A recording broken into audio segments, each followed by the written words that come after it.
29 degrees below zero, 45 below with wind chill. That is our forecast for tonight. Extreme dangerous cold in the North Country. Last night, excavators came through and dug this trench in the middle of the street, hoping. And when Schoenfield pulled out onto Route 3, she was pulled over and arrested. State Fire worked into the early morning hours Monday on the inside of the building investigating. And it's not just combative training here, it's total functional fitness. And the wind that's whipping that smoke all around. Officials are saying a house fire in Watertown last night started in a bedroom where a 4-year-old was playing with a lighter. Kind of torn, Joe, aren't you? Do you want the snow to stick around for the skiers, or everybody else, they want it to be gone? I know, some people like the snow, Asa, like you like skiing, you like We won that. What we would use it for, the golfing, of course. If only we could wake up and win. If only we could. But winter time is here.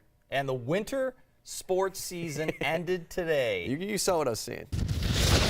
And like us, many Fort-Drum soldiers learned to ski right here in the North Country. And Don, how big of a role do you think all this national spending played in this race? This drift is actually a car. A street cracked and destroyed like a broken dinner plate. Everything just cut loose. And now crews are working to rebuild a road where there's a 15-foot deep crater, yesterday known as North Street. No sewer, no water, no nothing. Radar indicates up to 7 inches of water fell in a course of 3 hours yesterday, turning a 4-foot wide creek into an overflowing and raging river. Once it started coming down off the hill, it plugged that culvert. When it come over the road, that's all it takes. And all of a sudden, the whole road was gone.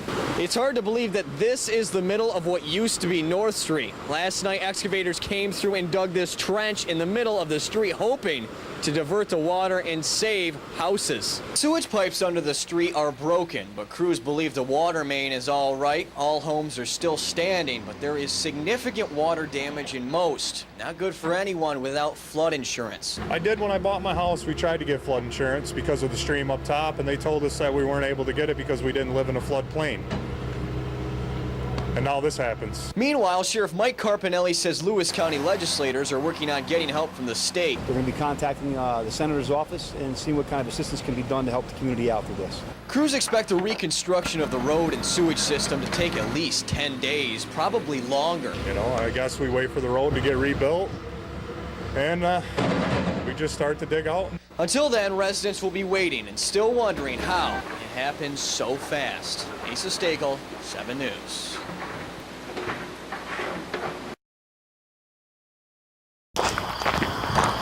Every day after he gets home from school, 12-year-old Kavanaugh Oliver takes the long walk down his grandma's stone driveway to pick up her mail. Then he takes out the trash, and if grandma says the floor needs it, he vacuums. I found he was a big help, just doing little things and things for me.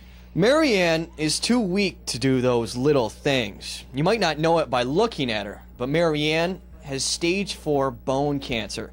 Doctors say it will most likely kill her. She found out in February, and when Kavanaugh found out, he told his mom and dad he was going to move from their home in North Carolina to live with his grandmother, 700 miles away in Dexter. If I left my family, I would also miss them, but I would also, if I didn't go, no one knows what my grandma would have happened. She could have fell down the stairs and I would have been in North Carolina doing nothing. Kavanaugh left his parents and sister, his school, his whole life to move in with his grandmother. But it was the feeling of comfort of knowing I was never alone with him being here. So for Kavanaugh's deed this past weekend, the New York American Legion Auxiliary picked him out of everyone in the state for the Evelyn Sheldon Youth Reaches Out Award. He would have done it regardless if he got an award for it or not. Thank you, buddy. Marianne always says the good Lord will take her when it's time.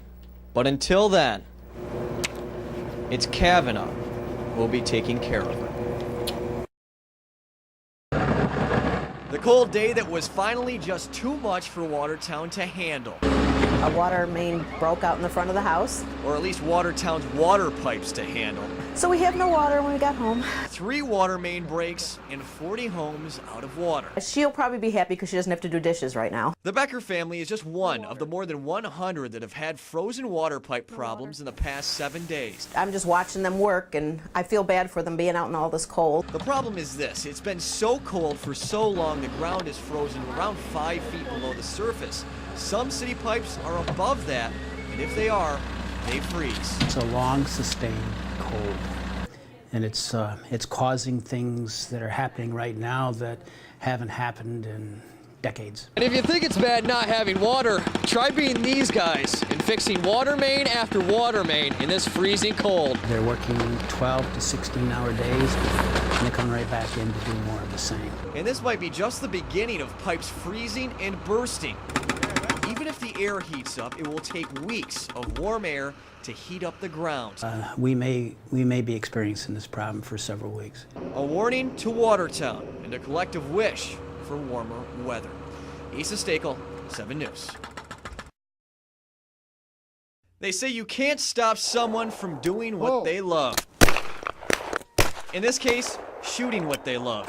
Not even a North Country winter. I'm ready. Are you ready? Can stop a North Country trap shooter. The wind sometimes takes them so fast that you just can't sometimes catch them. You know, they're gone. The Sackett Harbor Sportsman's Club has a winter trap league every year, where the hardiest of hardy compete 8 weekends. It was snowing so bad and the wind was horizontal that when you called for the pigeon, you couldn't see it leave the house. He couldn't tell you if you hit it or not. The elements make a tough sport tougher. And it looks pretty simple, but those birds are moving around all the time. And these guys will tell you. The coat on, I can't shoot one of those big trap guns. It puts it too far out in front of me. I got an excuse for every day of the week. I'm shooting on 2 new hips. The Winter League is not as competitive as the Summer League, but the competitors still get all their jabs in. What you doing with your stool? I got a rest waiting for you. Truthfully, they couldn't spend a whole winter apart. Doing autographs, Howard? Hey, just hit the pigeons for the television, will you? It's really great for the winter because before you know it, the winter's gone. Whether it's the trap shooting that makes a North Country winter seem short. I'm doing 100 today, so you're going to have more time. Or just the friendship out on the range. A little bad spell in Station 4. I missed 3 of them. Yeah. That's all good. If it does make a long winter seem short, it must be worth it.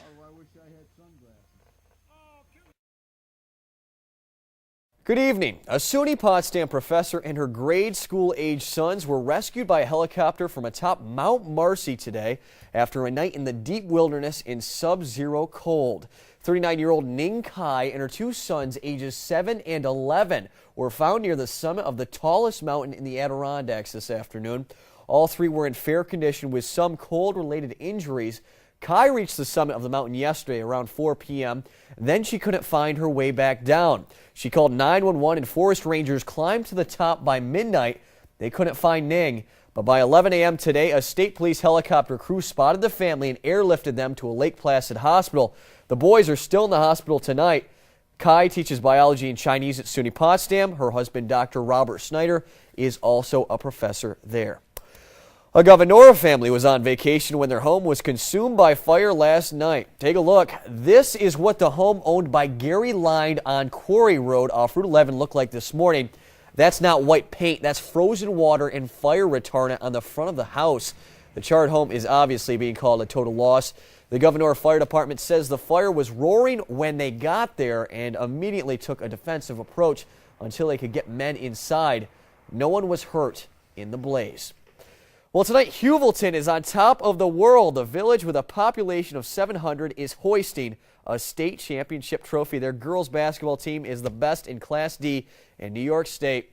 Rob Crone joins us, and Rob, a fantastic performance by the Lady Bulldogs. Split between syrup and skiing. Yeah, boy. It's a tough life in the North True. Country.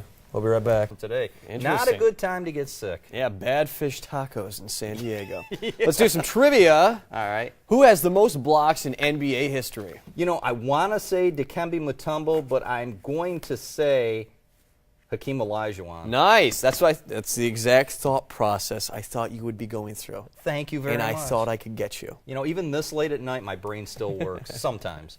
We'll be right back.